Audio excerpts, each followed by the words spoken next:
Dis donc, t'as vu Macron, il a l'air sympa. Regarde, il a fait un concours d'anecdotes avec McFly et Carlito. C'est une bonne idée. Et la réponse sera on acceptons. Eh ben c'est parfait. C'est parti. Alors moi je commence, je vais faire une course. L'objectif c'est de vous mettre tout de suite un coup au foie. Le petit. Vous aimez le foot tous les deux? Oui, tout à fait. Kylian Mbappé, c'est moi qui m'occupe de sa carrière. Et donc Kylian Mbappé va quitter le PSG dans les prochaines semaines pour l'Olympique de Marseille. Est-ce que l'anecdote est terminée, monsieur? L'anecdote est terminée. C'est joli, c'est du beau jeu. Ouais. Ça, je pense. McFly, est-ce que cette anecdote est vraie ou fausse? Monsieur le Président, effectivement, je suis touché de cette anecdote. Je pense que cette anecdote, elle est fausse. Elle est fausse, vous pensez? On va lui demander. Non. Oui, bonjour Kylian, c'est Emmanuel Macron à l'appareil. Vous êtes en haut-parleur. Ça va? Très bien, et vous? Ça va super. Vous êtes en haut-parleur? Je suis avec McFly et Carlito là. Kylian, j'annonçais la nouvelle à nos amis, à savoir que vous alliez quitter le PSG pour l'Olympique de Marseille. Impossible. Ça c'est beau. Yes. Mais à la base, c'est une entreprise de propagande. Oups, de communication à destination des plus jeunes pour ça. Faites une vidéo pour réexpliquer ces gestes. Et si vous avez 10 millions de vues, vous venez tourner à l'Élysée. Se laver les mains, éviter de s'embrasser, de se serrer la main, porter un masque, y compris quand on est en voiture avec des proches. De ne pas nous rassembler, de ne prendre aucun risque, de ne pas avoir de grands regroupements. Il y a deux choses à en retenir. La première, c'est qu'il faut bien entendu pas être natif. Ce n'est pas juste un gars sympa. Gardez bien à l'esprit, gardez votre esprit critique. Ne soyez pas dupe de l'opération de communication. Il n'y a pas de débat de fond, il n'y a pas de contradicteur. C'est juste un amusement pour préparer ces réélections, pour toucher les plus jeunes. Rappelons tout de même de qui l'on parle. On parle du chef des armées. Des alliés. Nos alliés le savent, la France est un allié crédible. Notre effort de défense a été poursuivi malgré la pandémie. Nous avons atteint les 2% du PIB en 2020. Nous mettons en œuvre notre dissuasion nucléaire qui contribue à la dissuasion de toute l'Alliance. En charge de la dissuasion nucléaire. C'est pas un pote de blague. La deuxième chose, ce sont les réactions que cela suscite. Tu vois, il y a des pros qui sont ravis, il y a des contres qui sont navrés, il y a des politiques qui dénoncent cette manière de faire, il y a ceux qui commentent sans prendre de hauteur ou de distance. Mais vous n'avez pas vu ce qui se joue en nous, en vous. C'est d'ailleurs exactement ce que nous dit le sage Sadhguru.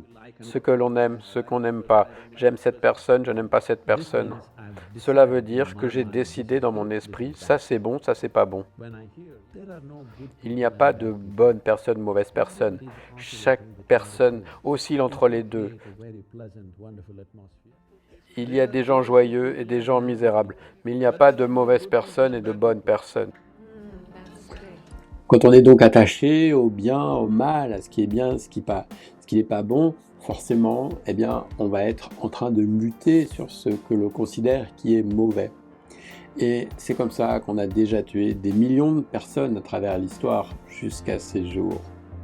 À cause d'une couleur, à cause d'une croyance, à cause d'une différence de compréhension. Ce qui n'est pas comme moi est donc forcément mauvais. Le monde est rempli de ce qui n'est pas comme nous. Nous expérimentons la dualité. Si nous jugeons, ça veut dire que nous donnons à autrui le pouvoir sur nous. Le pouvoir de nous rendre furieux, le pouvoir de nous rendre en colère, le pouvoir de nous rendre anxieux, le pouvoir de nous rendre tristes. Mais vous vous rendez compte comme accorder à autrui ce pouvoir, et c'est leur accorder un bien trop grand privilège. Il n'y a que nous qui pouvons décider de notre état interne, de notre état intérieur. Si l'on veut créer la paix sur Terre, nous devons d'abord créer la paix en nous. Nous devons d'abord créer la paix autour de nous. Et nous avons cette liberté en nous. Il nous reste une liberté intérieure, inamovible, que jamais personne ne pourra nous prendre. Et c'est vrai que c'est une liberté qui n'est pas très médiatisée, mais pourtant on l'aura toujours à notre disposition. Nous ne sommes pas responsables, certes, de ce qui se passe à l'extérieur, Nous ne sommes pas responsables de mesures liberticides, de mesures que l'on pourrait ne pas aimer. Nous ne sommes pas responsables d'un virus. Par contre, on a toujours le choix à chaque seconde qui passe. À chaque seconde, tu as le choix de comment tu regardes ce qui se passe, de choisir comment tu agis, de choisir comment tu te comportes à l'intérieur, de certes développer ton esprit critique, de ne pas forcément tout gober parce que ça se passe à la télé ou sur YouTube, mais observer le monde dans lequel tu as été invité, de choisir comment tu souhaites utiliser ton énergie. Tu peux choisir ce qui compte réellement pour toi.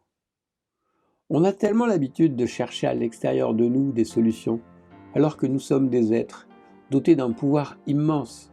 En quelques instants, on peut complètement changer sa chimie interne. Nous avons le choix de cultiver ou non une vibration intérieure bénéfique. On va d'ailleurs le faire dans un instant, si tu le souhaites. Mais avant, rappelle-toi que quand tu es arrivé sur Terre, tu étais nu. Quand tu repartiras de la Terre, ce sera sans rien. Et en fait, de ton passage sur cette Terre, il n'y a rien à gagner, ni à perdre. La seule chose, c'est la beauté de l'expérience que tu vis. Et si la seule chose qui comptait vraiment, c'était la beauté de l'expérience que tu vis. Changeons ensemble notre chimie interne. C'est le moyen le plus puissant de transformer le monde. Car quand on est dans cet état, que l'on va expérimenter dans un instant, eh bien on ne peut faire que le bien, que le beau, que le bon. On est dans l'acceptation de la vie. Alors je sais que ton temps est précieux, prenons juste quelques instants pour activer la joie en nous. Je te montre comment ça marche. Donc je t'invite à mettre ta main sur ton cœur et à sentir ton cœur dans la région du cœur, ok ? Ça se passe avec le cœur et pas avec la tête, parce que, comme disait ma fille hier, où on parlait de ce que c'était l'esprit critique, et bien je lui disais, tu as ta boîte à penser, mais tu as aussi ton cœur. La boîte à penser, c'est ce qui te sert surtout à l'école pour apprendre à compter, à lire, et ton cœur, eh bien, c'est quand tu aimes ton chat, ta maman ou ton papa. Et tu vois que c'est deux zones différentes, et on a tendance à privilégier celle-là et à oublier l'autre, celle du cœur. Et donc, je te propose donc de mettre ton attention sur cette région du cœur. Et d'ailleurs, c'est éprouvé par de nombreux scientifiques que ça se produit réellement comme ça dans notre cœur.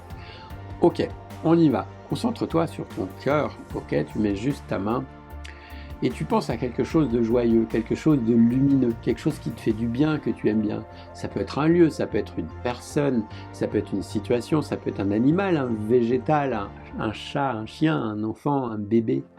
Ok, tu l'as.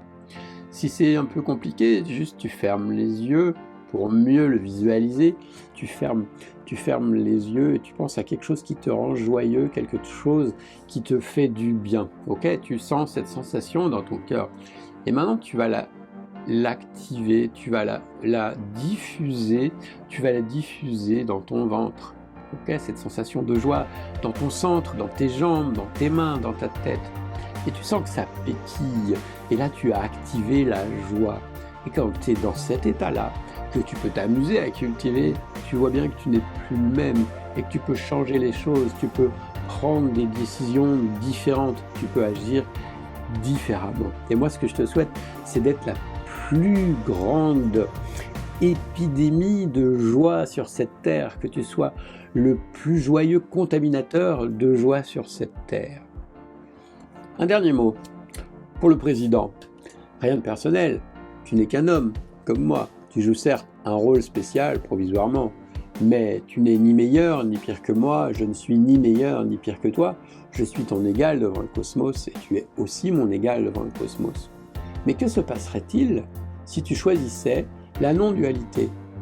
Si tu emmenais notre pays vers la douceur, la gentillesse et la bienveillance ? Si plutôt que d'être un pays qui compte dans la dissuasion nucléaire, nous étions un pays qui comptait dans le chemin du désarmement, de la non-violence et de la paix. Alors, on se souviendrait de celui qui a fait quelque chose de grand.